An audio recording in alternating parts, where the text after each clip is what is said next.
Que bom que você está aqui hoje, ajuntando com a igreja para celebrar a Páscoa. Eu confesso que eu sinto falta de entrar no supermercado e ver ovo de Páscoa pendurado no supermercado.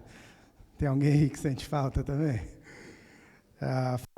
Falta um certo clima brasileiro, né, de Páscoa, um negócio mais gostoso. Então, estou feliz que você está aqui, que a gente está se ajuntando para a gente lembrar a frustração do ovo de Páscoa, mas para a gente lembrar que tem coisa mais importante, né? Durante a minha vida crescendo cristão, e a gente cresce no Brasil, é um país cristão, de maioria cristã, eu confesso que eu sempre me senti muito desconfortável com a história da cruz, é uma coisa que me deixa desconfortável. Eu confesso que quando eu estou lendo a Bíblia, e até hoje, e até pouco tempo eu não sabia exatamente porquê, eu tenho uma vaga ideia hoje, vou abrir meu coração. Quando a gente passa lendo a história nos evangelhos, quando chega na parte da crucificação de Cristo, eu confesso que eu passo rapidinho. E eu nunca entendi muito porquê, eu sempre tive dificuldade com isso, de falar assim, por que acontece isso comigo? E aí, há pouco tempo, me deu um estalo. E esse estalo é porque eu acho violento demais. Eu tenho dificuldade com a violência que é apresentada na crucificação de Cristo, no processo todo. Eu tenho dificuldade com toda aquela história, aquele pedaço da história. Mas a gente tende a centralizar a Páscoa na cruz. Então, por conta desse meu trauma, e a gente vive numa sociedade bastante violenta, né? E eu queria hoje passar um pouquinho pela cruz, um pouquinho rápido, e a gente concentrar num pedaço da celebração da Páscoa, que nem sempre a gente estaciona para pensar e para refletir, que é a ressurreição. Então, eu vou pedir permissão para vocês, para a gente passar rápido pela crucificação, mas gastar a maior parte do nosso tempo e refletir, pensar, e levar as nossas lições hoje para a ressurreição. E eu vou, por conta disso, eu escolhi um texto da Bíblia que não está nos evangelhos, mas que explica o evangelho. Então, eu quero ler com você o que está no capítulo 15, de 1 Coríntios, capítulo 15, verso 1 até o 11, vai estar aqui na tela, se você preferir. Se você tiver a sua Bíblia ou quiser acessar a sua Bíblia, vai lá comigo. Eu vou ler a Nova Versão Internacional. Então, o livro de Coríntios foi escrito por um homem chamado Paulo, talvez o cristão mais influente da história do cristianismo. E é legal a gente pensar em história hoje, porque a gente se ajunta hoje a uma multidão de pessoas que por mais de 2 milênios celebra a Páscoa, né? Que celebra o sacrifício e a ressurreição de Jesus Cristo, e o que isso significa para a gente. Então, eu quero trazer esse ponto histórico, desse primeiro mais influente personagem da vida do cristianismo. Então, ele escreveu esse texto para uma carta para uma igreja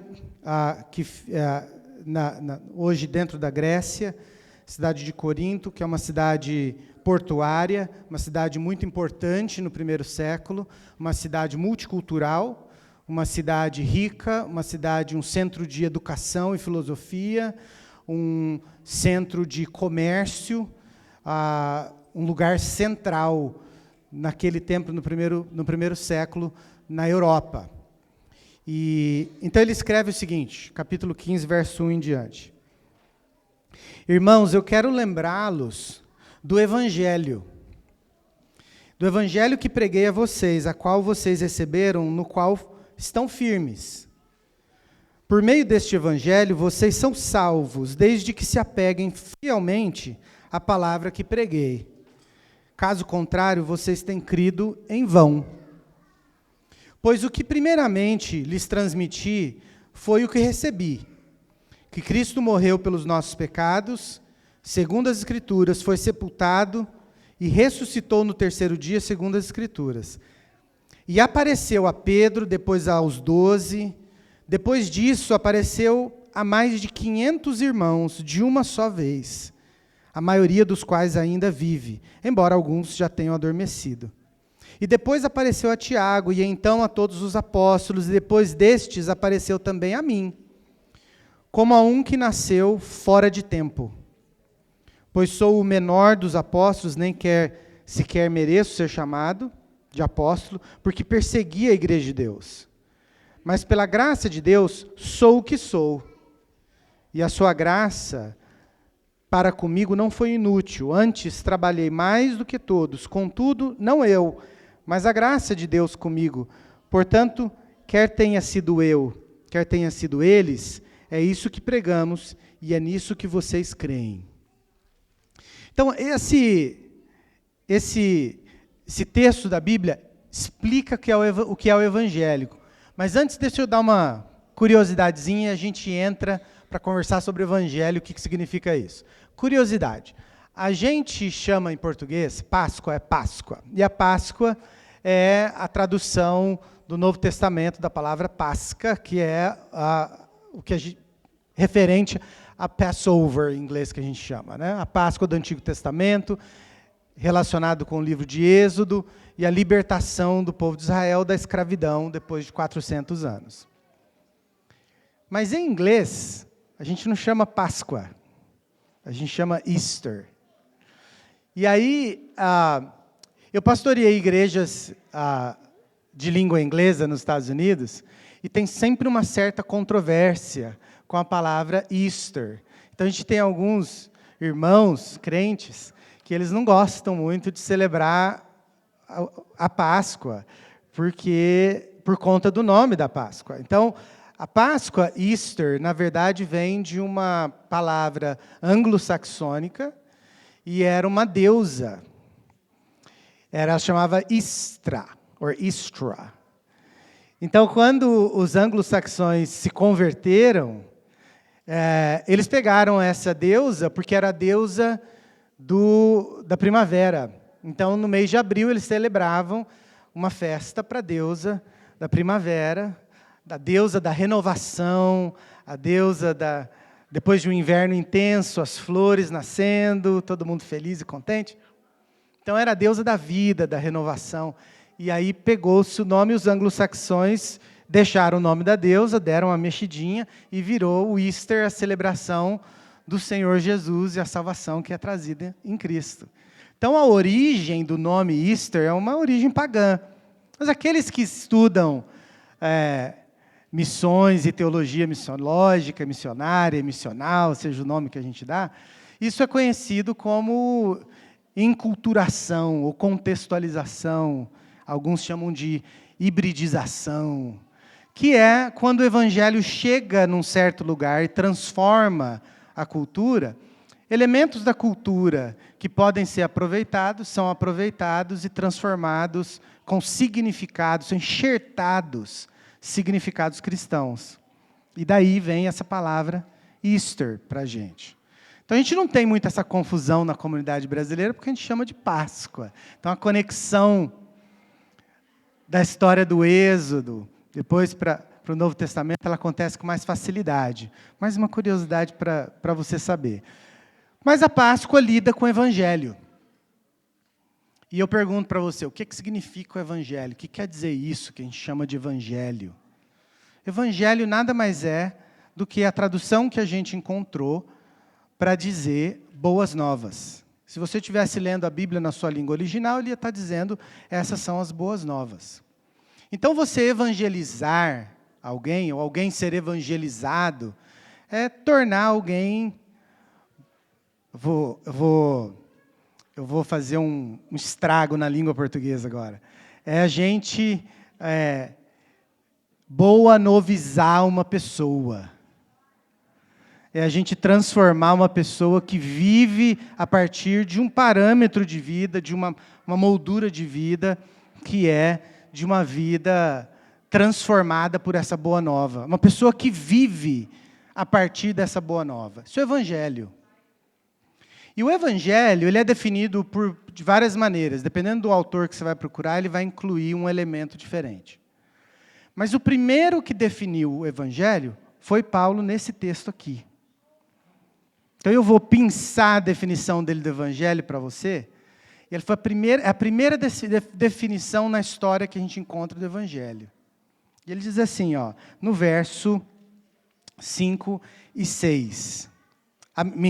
3 e 4. E ele diz assim, Cristo morreu pelos nossos pecados, então isso é o Evangelho. Cristo morreu pelos nossos pecados, segundo as Escrituras, foi sepultado e ressuscitou. É assim que ele fala das boas novas. As boas novas é a vida de Deus que tornou-se carne, que mudou para a vizinhança, que vive entre nós, que veio viver entre nós. Ele viveu, ele morreu, ele foi sepultado e ele ressuscitou. E tem uma razão muito simples, por que Paulo define o Evangelho dessa maneira e diz, isso é boa nova. Que ele nasceu, ele viveu, ele morreu, foi sepultado e ressuscitou. Porque você nunca viu uma pessoa que nasceu, que morreu, que foi sepultado e que foi ressuscitado e que continua vivo. Você conhece alguém? Isso é chamado de o absurdo do Evangelho. A crença cristã, ela é um certo absurdo. Ela é difícil para algumas pessoas acreditarem. A gente acredita não num Deus que está na cruz crucificado. A gente acredita num Deus que saiu da cruz, que foi colocado numa sepultura e que ressuscitou e que existe e que vive. Bom, a história de cristianismo, tudo que a gente conhece de cristianismo, as instituições cristãs, as regras cristãs, as tradições cristãs, pode estar tudo enganado, mas se isso for uma verdade, se o Evangelho é uma verdade, se essa boa nova é uma verdade, então isso tem que ter um impacto na vida das pessoas, porque é uma coisa completamente extraordinária. De que ele morreu, foi sepultado, mas no terceiro dia ressuscitou. Tanto é assim que Paulo faz um certo desafio nesse texto. Ele diz assim para as pessoas que ele escreveu, e se você acha que isso é uma loucura, então olha, ele ressuscitou e depois que ele ressuscitou, ele apareceu para os discípulos. E ele não está falando para os 12 discípulos só. Porque depois ele vai repetir e fala que ele apareceu para os apóstolos, que eram na verdade os 12 discípulos. Ele estava falando por um grupo de mais de 100 pessoas, que eram chamados discípulos, quando Jesus apareceu para eles, logo depois que ele ressuscitou. Então ele diz assim, olha, ele apareceu para o Pedro, que na verdade é uma narrativa machista do Novo Testamento, porque na verdade a primeira pessoa que Jesus apareceu não foi para Pedro, certo? Para quem foi que Jesus apareceu primeiro? Para Maria Madalena. Mas no texto do Novo Testamento, então é Pedro. Então apareceu para Pedro, depois apareceu para os discípulos. E depois ele apareceu para 500 pessoas. E ele fala assim, ó, tem algumas dessas pessoas tão vivas. Sabe o que ele está dizendo? Se você não acredita, vai procurar.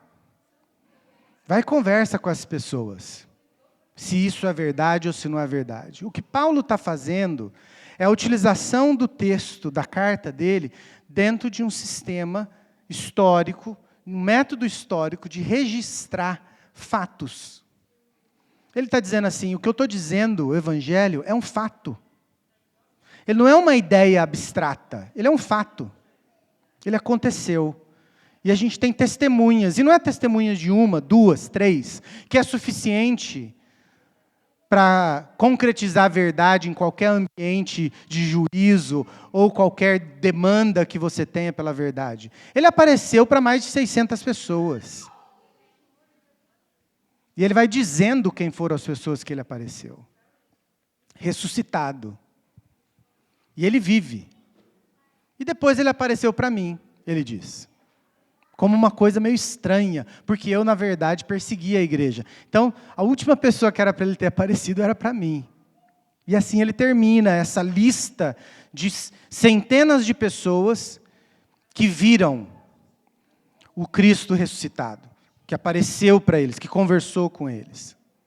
Então é por isso que Paulo faz isso. Então ele diz, ó, esse é o Evangelho. Agora, por que isso é importante? Qual que é o big deal da Páscoa? Qual que é a importância disso?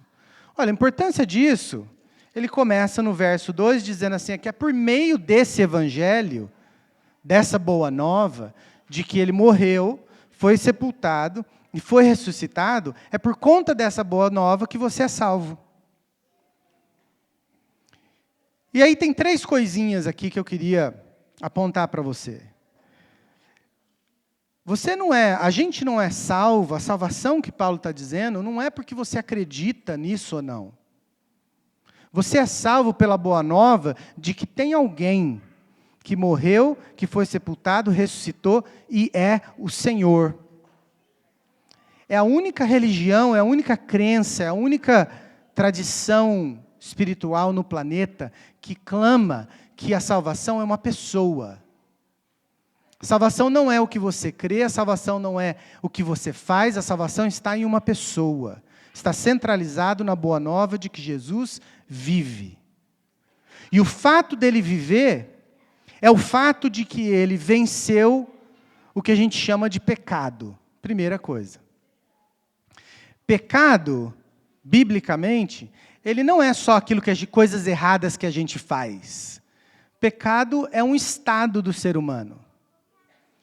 Pecado não é só um estado do ser humano, mas ele é um estado da criação de Deus, que afeta toda a criação. E ele afeta a criação de uma maneira comum. E essa maneira comum é que ele destrói a fábrica da criação. Ele destrói, não é a fábrica, eu falei errado, é o tecido. Eu pensei em português e falei na palavra brasileirada. É o tecido da criação. Se você pensar num tecido, como essa camisa que eu estou usando, você tem várias linhas que se conectam. Elas estão num relacionamento junto, interdependente, que forma o tecido que você está usando hoje. Quando esse tecido chega num certo ponto que a gente usa e lava, ele começa a secar. E ele começa a deteriorar. E quando ele começa a deteriorar, ele começa a desintegrar. E a desintegração é um processo de desconexão desses fios pequenos que são interlaçados. Então, o contexto de pecado do ser humano, o que provoca em toda a criação é esse desfacelamento da relação de uns com os outros. Ele chega num pico e depois começa a destruir, começa a desmontar. E o final de tudo isso é que morre, deixa de existir. Isso acontece com uma flor, isso acontece com a pessoa, isso acontece com a fruta que a gente come. Se você não aproveita no certo momento, ele começa a desenrolar, desaparecer. E a morte, desaparecimento é o final disso. Então a ressurreição de Cristo demonstra que ele resolveu essa questão da criação do mundo. Ou não da criação do mundo, mas da existência do ser humano nessa existência em pecado. Ele resolveu a questão do pecado. A gente chama isso de vitória, né? E aí a primeira coisa, então, é que ele vence, a gente é livre, vocês são salvos, diz Paulo, salvo do pecado, salvo dessa condição que você tem. Você tem uma possibilidade de uma condição diferente. Segunda coisa, é que a gente recebe isso de graça. Isso é uma coisa que a gente fala muito, mas nem sempre a gente compreende. A salvação é em Cristo e é de graça para todas as pessoas. Ela é dada, é nossa. O que acontece depois de ser salvo é uma transformação do ser humano que acontece. Então a gente costuma dizer assim, a gente vive uma vida com Deus porque a gente é salvo. Você não vive a vida com Deus para ser salvo. Aí tem uma dificuldade nisso. Quando eu dou aula para a meninada, tem alguns aí que estiveram comigo na minha classe. Tem uma aula que eu dou introdutória de teologia na universidade, e a gente fala sobre a salvação pela graça. A gente fala, é um presente de Deus para a gente. Aí eu pergunto assim, ok, então eu vou perguntar isso aqui para você. Eu já fiz isso uma vez aqui. E a gente pergunta assim, quantos de vocês se sentem salvos? Se você morrer hoje à tarde, hoje à noite, Deus o livre, não vai acontecer, mas se você acontecer, próxima coisa que você vai ver é Jesus Cristo. Você vai fechar o olho, abrir o olho, e você vai encontrar com Deus. Quantos de vocês, na sua mente, não precisa levantar a mão nem nada, quantos de vocês têm essa certeza? Eu vivo com essa certeza, eu sou uma pessoa salva em Cristo Jesus. Sabe o que acontece com a minha classe? Que tem aí 30, 40 pessoas. Eu tenho 5, 6, 7 que levantam a mão, e alguns levantam a mão assim, ó. Eu acho que eu sou salvo, mas não... E eu tenho desconfiança de que se eu falasse para você levantar a mão e você fosse sincero, talvez a gente tenha um montão de vocês sentados aqui hoje, celebrando a salvação em Jesus Cristo, mas que não tem certeza. Não vive com essa certeza no coração, de uma maneira que move a sua vida. De uma maneira que é um fogo ardente, que dá um combustível para a vida. É uma coisa assim, distante. Não uma certeza. Então, a segunda coisa que Paulo fala é o Evangelho é para a gente, é para você. Vocês são salvos por esse Evangelho. Porque Jesus, ele venceu esse pecado, ele resolveu essa questão, e ele dá essa resolução de graça para você. E aí ele convida você para viver com ele e ele com você, numa intimidade profunda, que vai produzir uma transformação na vida da gente. E aí, essa transformação é essa terceira coisa de ser salvo. De que quando a gente é salvo, a gente passa a viver nesse mundo como pessoa salva. E como pessoa salva, vai acontecendo uma transformação na vida da gente, que vai mudando. E que vai aparecendo na maneira como a gente se comporta, como a gente vive, como a gente fala, mas principalmente como a gente se relaciona. E isso tudo é por conta do Evangelho, da Boa Nova, que Cristo morreu, Cristo foi sepultado, e Ele ressuscitou, e Ele vive. E Ele vive, mas Ele não vive em nenhum outro lugar, Ele vive com você, e Ele vive comigo. Quando eu era pequeno de idade, costumavam dizer assim, a oração do fulano não passa do teto. Já ouviu isso? Vocês já ouviram essa expressão? Alguém ora, fala uma coisa, a minha oração não passou do teto, a oração do fulano não passou do teto. Dizendo que não era uma oração sincera, ou dizendo que a pessoa, embora orava, não vivia uma vida transformada, então aquela oração não chegava em Deus. Então eu tinha essa imagem de que Deus vivia em algum lugar lá para lá, naquela direção, e que a minha oração precisava ser forte o suficiente para transpassar o teto e subir, assim que a minha imaginação foi construída dessa maneira. Mas quando o Evangelho diz que é a boa nova para a gente, que Cristo vive, como a gente cantou hoje, Cristo, não mais eu, mas é Cristo vive em mim. Quando a gente se esconde, não se esconde em Cristo, mas quando a gente abraça essa presença de Cristo, Cristo não está acima do teto. Então, deixa eu dizer uma coisa para você, a sua oração não precisa passar do teto. A sua oração não precisa nem ser proclamada, para falar a verdade. Porque a Bíblia diz que antes que você diga alguma coisa, Ele já sabe. Ele sabe o seu coração. Às vezes eu paro com Deus e eu falo assim, Senhor, é o seguinte, dá uma olhadinha aqui, ó. Às vezes eu faço isso. Dá uma olhadinha aqui, ó. Olha que coisa vergonhosa, eu não quero falar porque é ruim falar. Então, dá uma olhadinha aqui, ó. Olha o que é que está acontecendo.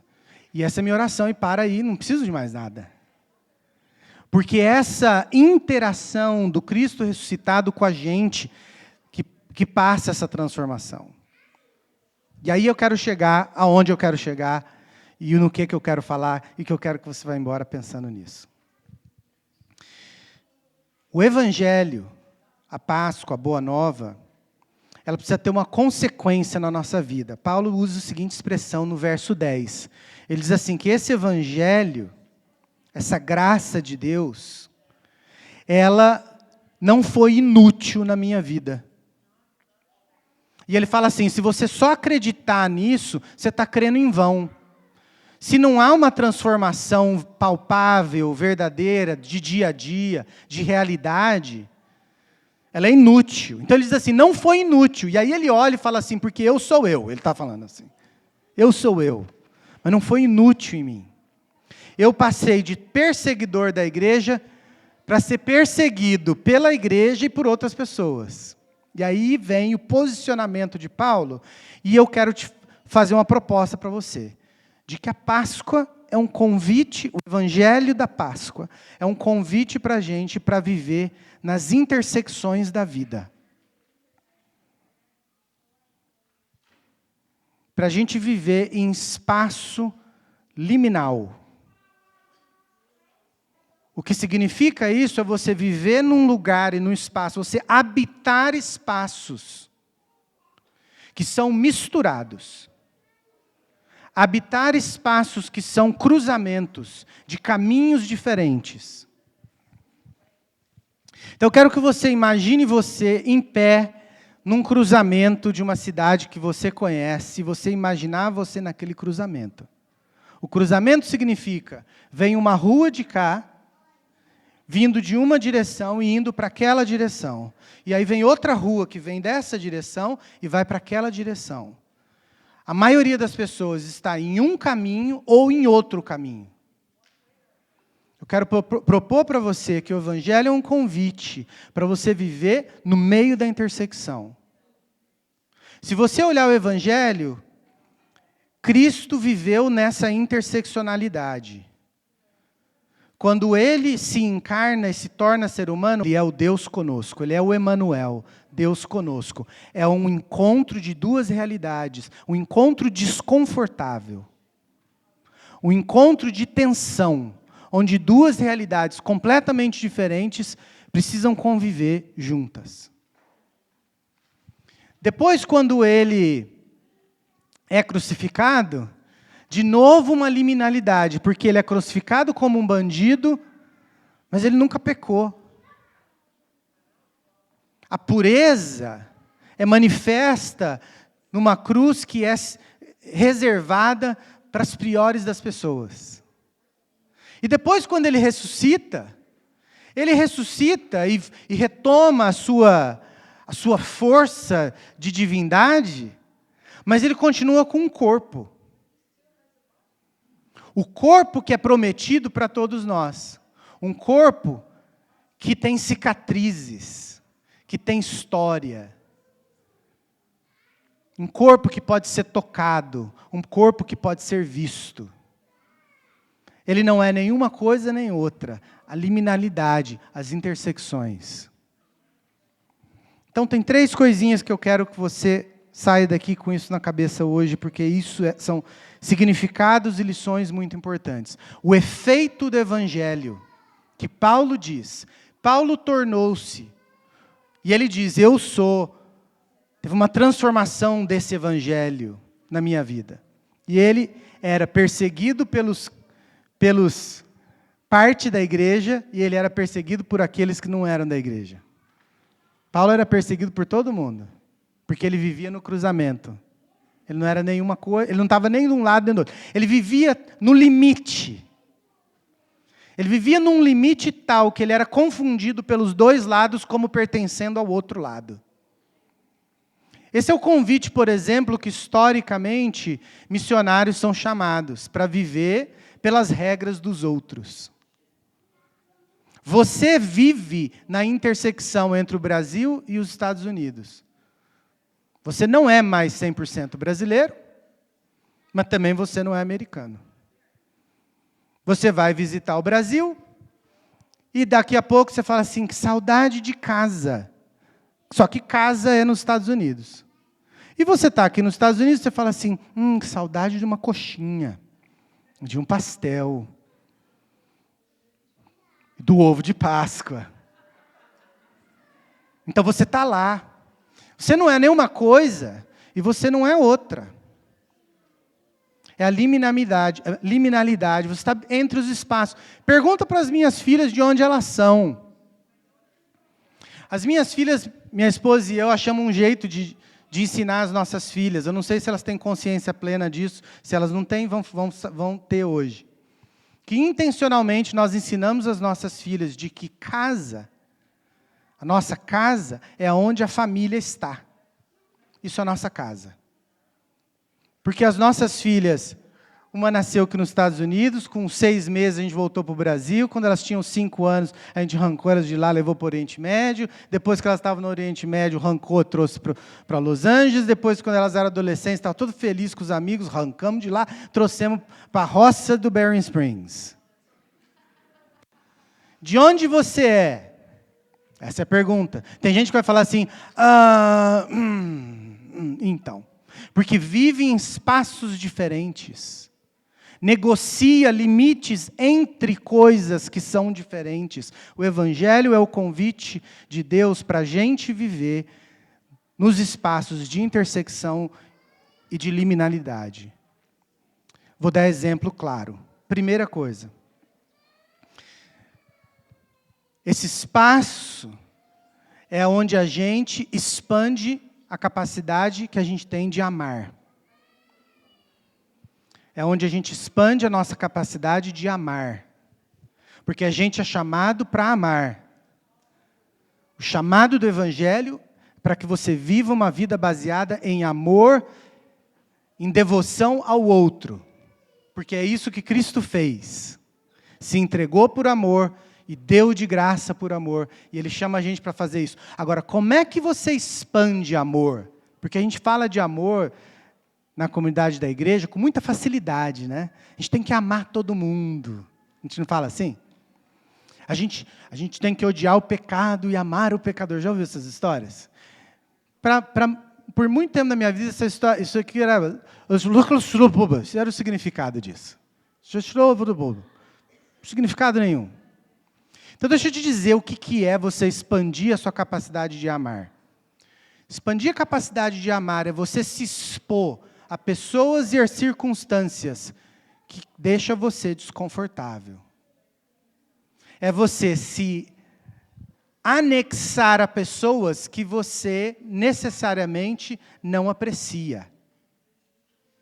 É você estar em ambientes e em espaços que deixam você completamente desconfortável. E que exige que você vá a Cristo e diga para Cristo, eu não gosto nem do espaço, nem dessas pessoas nesses espaços. E você pedir a Cristo uma transformação de você amar aquelas pessoas naquele espaço. E você habitar espaços de desconforto. É assim que você amplia a capacidade de amar. Deixa eu contar uma historinha. Eu fui pastor em muita igreja. E em uma dessas igrejas, isso aconteceu mais de uma vez, mas na primeira que isso aconteceu, que eu tive consciência disso, eu cheguei naquela igreja e alguém olhou para mim e gostou de mim. Só coisa boa, não é? A pessoa gostou de mim, se agradou de mim, achou que era uma pessoa bacana e queria passar tempo comigo. Me amava. Eu não fiz nada para aquela pessoa me amar, mas me amava. Mas não seria o desejo de um pastor que todas as pessoas... Hein, pastor, você não teria o desejo que todo mundo aqui amasse você profundamente? Mas para mim era um problema. Por quê? Porque aquela pessoa era uma pessoa chata. Você conhece uma pessoa chata? Pensa uma pessoa chata na sua cabeça. Essa pessoa não serve. Não é chato o suficiente. Pessoa chata. Uma pessoa que, quando a pessoa me ligava, eu queria ignorar o telefone.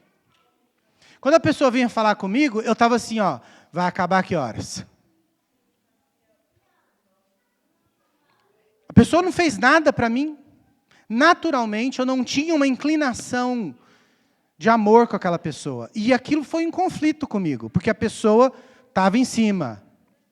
E eu falei assim, o que eu vou fazer para me livrar dessa pessoa? O que eu vou fazer para me livrar dessa pessoa? E eu me lembro conversando com a minha esposa sobre isso, e ela falou assim, você é pastor, né? Não dá para você se livrar dessa pessoa. A voz da sabedoria, né? Você vai ter que amar. E eu falei assim, como é que eu faço isso? E aí eu fiz aquilo que eu sei fazer quando eu não sei o que fazer. Eu me ajoelhei e falei para o Senhor assim, Senhor, você morreu por essa pessoa aí, mas chatinha, hein? E o que eu faço com ela agora? Se você não me der amor para essa pessoa, eu não tenho para dar. Depois de ano, nesse processo de luta com Deus para amar essa pessoa, eu passei a amar essa pessoa. Eu amo essa pessoa. E eu não vou contar experiências de amar essa pessoa, porque estão gravando aqui, e se essa pessoa ver, ela vai saber que era essa pessoa. E eu não quero que essa pessoa saiba que, em algum momento, eu não amava essa pessoa. Mas eu amei essa pessoa, eu amo essa pessoa tão profundamente, que nós tivemos vários elementos, coisas significativas para mim e para ela, impressionantes, a ponto de uma vez a família da pessoa me pedir um favor, porque disseram assim, não tem ninguém na família que se sente confortável de dizer, falar, tratar disso com a pessoa. Você é a pessoa que tem esse amor tão próximo com essa pessoa e essa pessoa vai te ouvir. Mas quando começou, eu não tinha espaço no meu coração para essa pessoa. Mas isso requer um esforço, requer uma intencionalidade de você se posicionar e habitar em espaços que são desconfortáveis, com pessoas que não são naturalmente do seu jeito ou dos seus ambientes. Pessoas que fazem coisas e praticam coisas que você abomina. Pessoas que têm atitudes que você repreende. Mas que você pode habitar um espaço com ela, porque é assim que Cristo faz com a gente. Cristo detesta algumas coisas que a gente faz, mas Ele, a boa nova é que Ele faz por nós, Ele vive com a gente, na porcaria e na mistura e nas confusões da nossa vida que a gente faz. E Ele convida a gente para habitar esses espaços, a primeira coisa.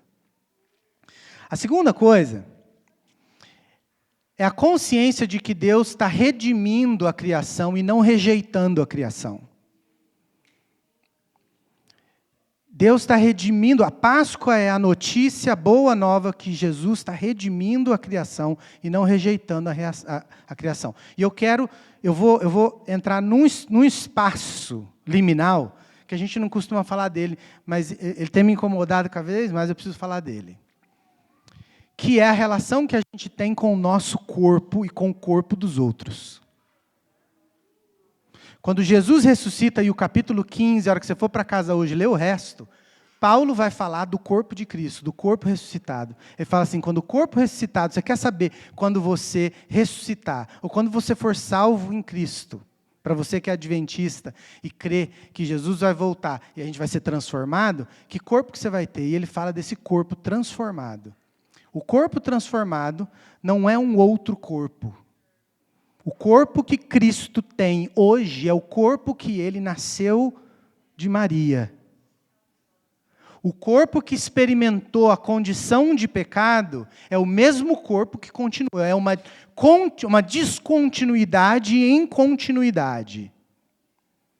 Esse corpo que você tem problema com ele desde que você era adolescente, porque ele não faz as coisas que é para fazer, porque ele não é do formato que ele era para ser, porque ele não é da cor que ele deveria ser, e que você olha no espelho e você não gosta, e que a gente passa a vida toda lidando com ele, bravo com ele. Esse corpo não é rejeitado por Deus, e não deve ser rejeitado por nós. Ele é o que você é. Ele faz parte de quem você é. Por isso Paulo diz assim, eu sou quem eu sou. Eu sou a minha história, eu sou o meu corpo, eu sou uma continuidade transformada do que Cristo fez comigo. E não só o meu corpo como pessoa, mas o corpo do outro que está do meu lado. E a maneira como eu penso do corpo do outro.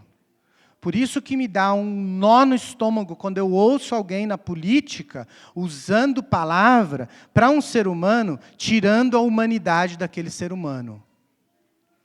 Quando a gente diz assim, tal pessoa é um monstro, tal pessoa é um verme, tal pessoa é um cavalo, tal pessoa é seja o que for. Aquela pessoa, aquele corpo, aquela existência, ela é a existência que Deus está resgatando, Deus não está rejeitando.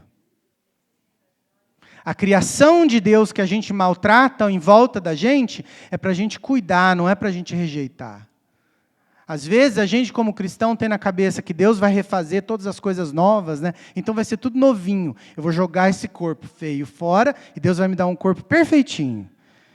E quando eu era adolescente, o corpo perfeito era alto, magro, cabelo longo, louro, de olhos azuis. Hello? O corpo nosso não é rejeitado. O corpo de Cristo permanece com Ele, inclusive com as cicatrizes.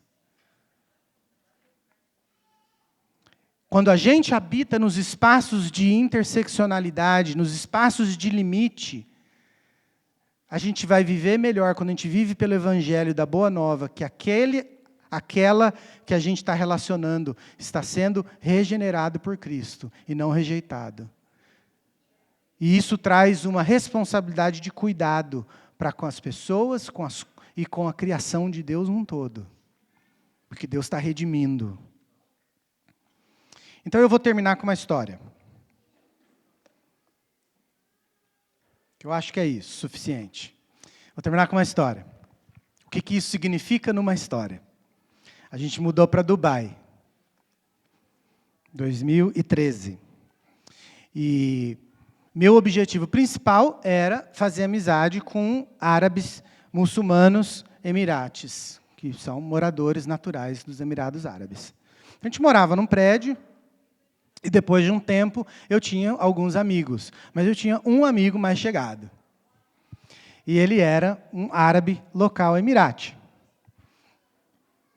E casado, com filhos, a gente saía, a gente conversava, a gente comia junto, a gente batia papo, ele me pedia dinheiro emprestado, esse tipo de coisa de amigo. Aí um dia, eu estou voltando de uma reunião na igreja, e ele me liga, desesperado. Era à noite. Você está em casa, brother? Você está em casa? Ele me chamava de irmão. Você está em casa, irmão? Você está em casa? E eu falei assim, não estou. Eu estou uns 15 minutos de casa. Então, vou esperar você chegar. Eu estou na garagem, vou esperar você chegar. Tá bom. 5 minutos depois, me ligou de novo. Irmão, você já chegou? Não, cara. Falei que vou chegar 15 minutos. Estou chegando. Quando chegar em casa, eu te ligo. Tá bom. Mas o que está acontecendo? Não, quando você chegar aqui, eu te falo. Tá bom. 5 minutos depois, me ligou de novo. Eu estava virando a rua do prédio. Você já chegou? Não, cara. Falei que vou chegar. Você está ansioso. O que está acontecendo? Não, só quando chegar aqui, eu te conto. Aí ele fez a seguinte pergunta. A sua esposa está em casa?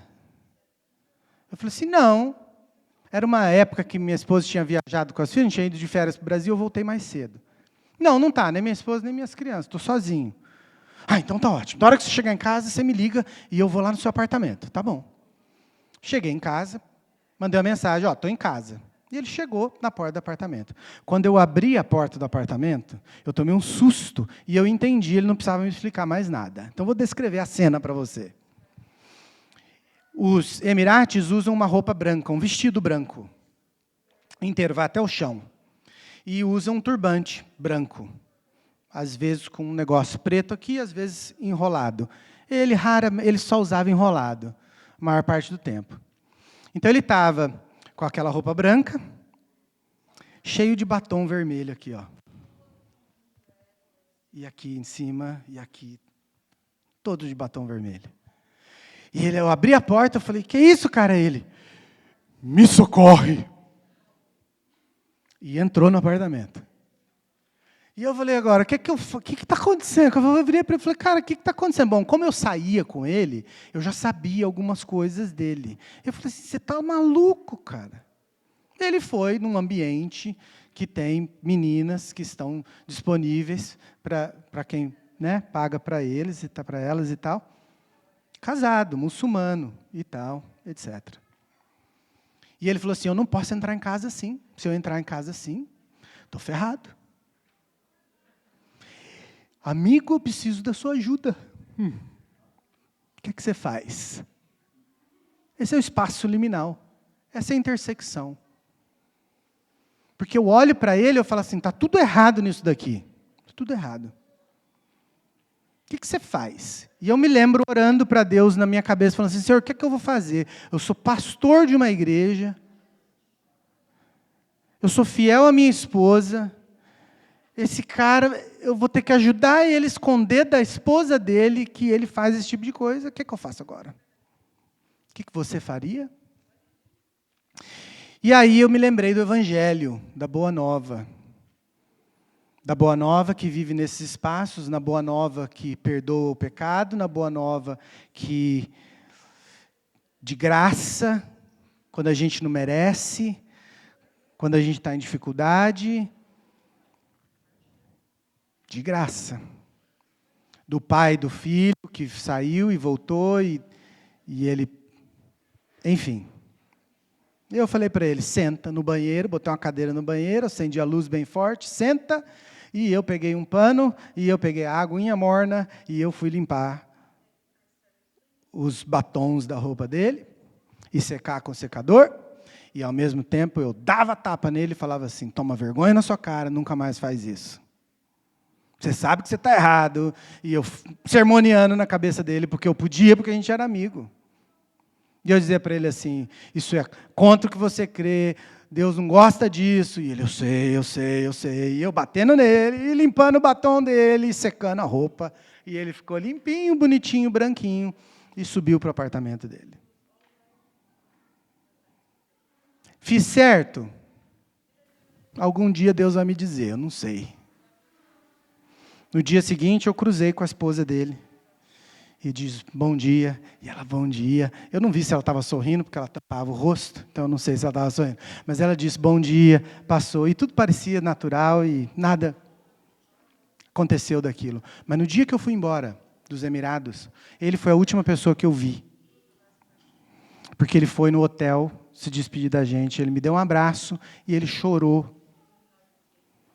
Ele chorou e falou assim, eu vou sentir saudade do meu amigo. E aí ele tirou do porta-mala, ele tinha ido buscar roupas que ele tinha mandado para a lavanderia. Ele tirou uma roupa de local e falou assim, leva essa aqui para você. Eu falei, não precisa não, eu já tenho. Aí ele falou assim, você tem, mas você não tem uma de local, que foi feita por um local, que foi usada por um local, leva, para você lembrar de mim. E me deu um abraço. Na interseccionalidade, na transformação que isso provoca, esse convite. Então eu quero desafiar você, para você viver esse evangelho de Boa Nova, sendo Boa Nova, nos espaços desconfortáveis que Deus convidar você para entrar. Nos espaços onde você não sabe se você está fazendo certo, se está fazendo errado, mas você está à presença de amor, de perdão de Cristo, aonde você estiver. Posso orar por você?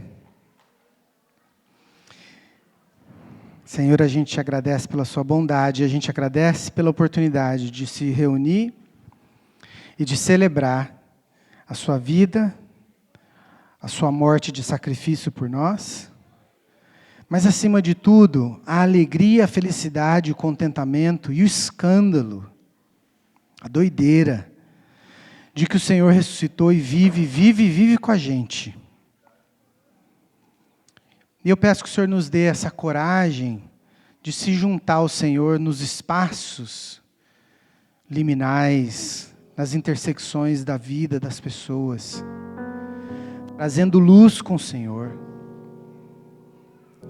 vivendo com o Senhor, aonde precisa ser vivido, aonde a graça precisa chegar, aonde o amor precisa chegar, aonde a boa nova precisa chegar. E que a gente seja essa pessoa de boa nova, no dia a dia, na nossa vivência. E é no nome de Jesus que a gente ora, agradecido, com o coração cheio de alegria. E com esse convite de se juntar ao Senhor nesses espaços. E no nome de Jesus que a gente ora e celebra. Amém. Amém.